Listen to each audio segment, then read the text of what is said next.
Você já sentiu o chão desaparecer sob os seus pés? Aquela sensação de que as paredes estão se fechando, o ar se tornando pesado. Uma tempestade que não foi prevista no jornal do tempo. Uma crise no casamento. Um diagnóstico que rouba o sono. Uma demissão que abala suas estruturas. Um medo paralisante sobre o futuro. Essas são as verdadeiras tempestades da vida. Ondas de pânico, ventos de desespero, e no meio desse caos uma pergunta ecoa no coração. Será que eu vou afundar?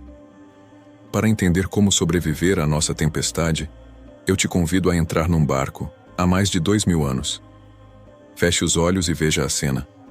O dia tinha sido longo. Jesus havia ensinado a multidões. A energia dele, o amor dele, havia sido derramado sobre milhares. Agora, o sol se põe no horizonte, pintando o céu da Galileia com tons de laranja e roxo. O cansaço é visível no olhar de Jesus. Ele é o Deus homem, e seu corpo sente o peso do dia. Ao seu redor, seus amigos, os discípulos, homens de pele curtida pelo sol, de mãos calejadas que conheciam o peso das redes. Homens práticos, que viveram a vida ao sabor do vento e das águas. É nesse cenário de fim de dia de cansaço e calmaria que Jesus se vira para eles e, como lemos em Marcos capítulo 4, versículo 35, ele dá uma ordem que mudaria tudo. Passemos para a outra margem. Perceba a profundidade disso. Não foi uma sugestão. Que tal irmos para o outro lado?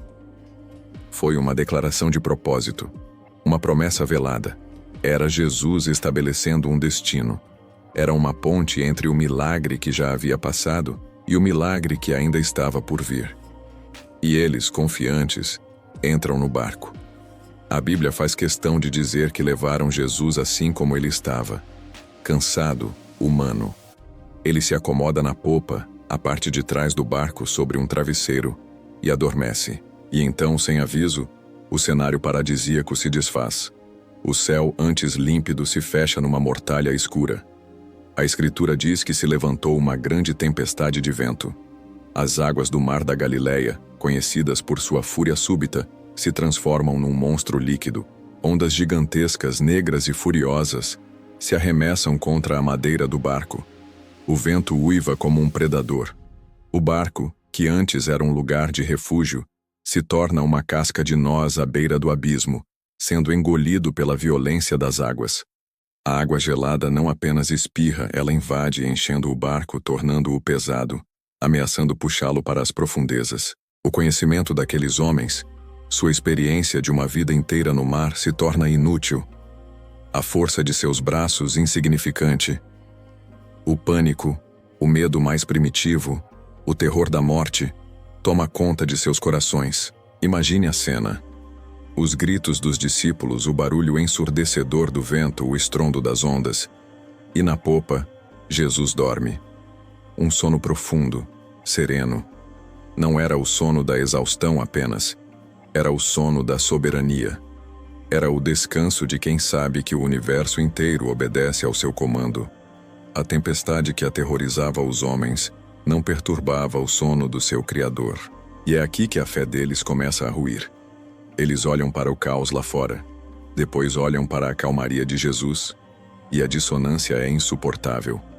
O medo se transforma em indignação. A reverência dá lugar à acusação. Finalmente, eles tropeçam até ele, sacodem-no com desespero e gritam as palavras que a Bíblia registra em Marcos 4, versículo 38.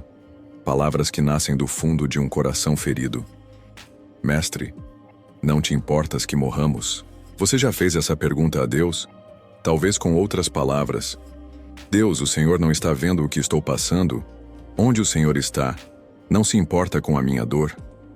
É o grito de uma fé que, encharcada pelo medo, começa a se afogar. Jesus se levanta. Seus olhos se abrem não com espanto, mas com autoridade. Ele não responde aos discípulos primeiro.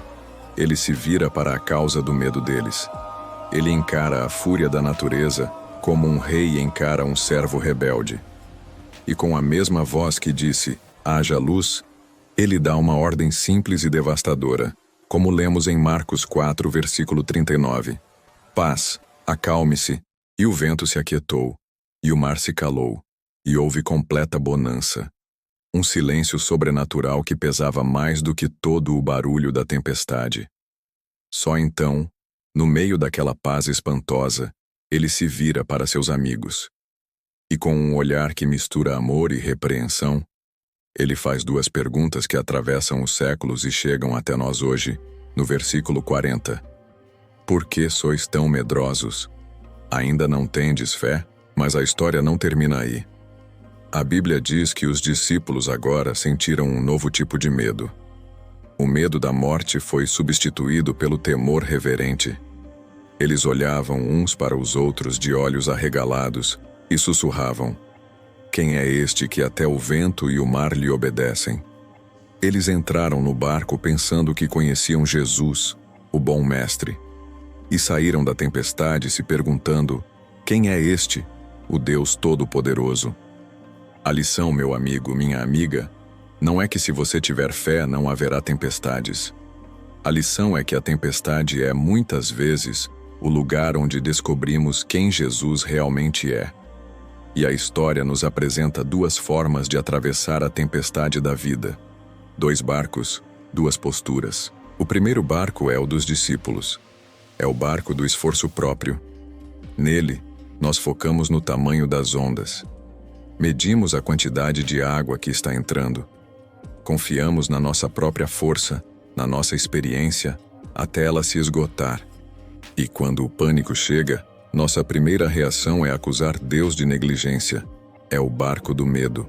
Mas há o segundo barco, o barco de Jesus. Nele, a postura é o descanso. E descansar não é ser passivo ou indiferente. Descansar é um ato de fé radical. É a decisão consciente de entregar o leme a Ele. É ancorar a nossa alma não na ausência de problemas, mas na promessa que Ele fez. Passemos para a outra margem. É fechar os olhos para o tamanho do caos, para poder enxergar a majestade do capitão. A pergunta que os discípulos fizeram no final, quem é este? É a chave para o nosso descanso. Nós só conseguimos descansar na tempestade quando temos certeza de quem está no barco conosco. Não é um simples mestre. É aquele a quem até os ventos e o mar obedecem. A sua crise financeira obedece a ele. A sua enfermidade obedece a ele. A sua crise familiar obedece a ele. Tudo está sob o seu comando. Então hoje a escolha é sua. Em qual barco você vai navegar? Você vai se desesperar tentando tirar a água com as próprias mãos? Ou vai caminhar até a popa do barco, se ajoelhar e escolher descansar, confiando que aquele que prometeu te levar para a outra margem é fiel para cumprir? Entregue o leme. A tempestade pode ser inevitável, mas o naufrágio, na presença dele, é opcional. Se esta mensagem tocou você, compartilhe com alguém que está enfrentando uma tempestade. Deixe seu comentário dizendo: eu escolho descansar. E se inscreva para mais reflexões como esta. Fique na paz.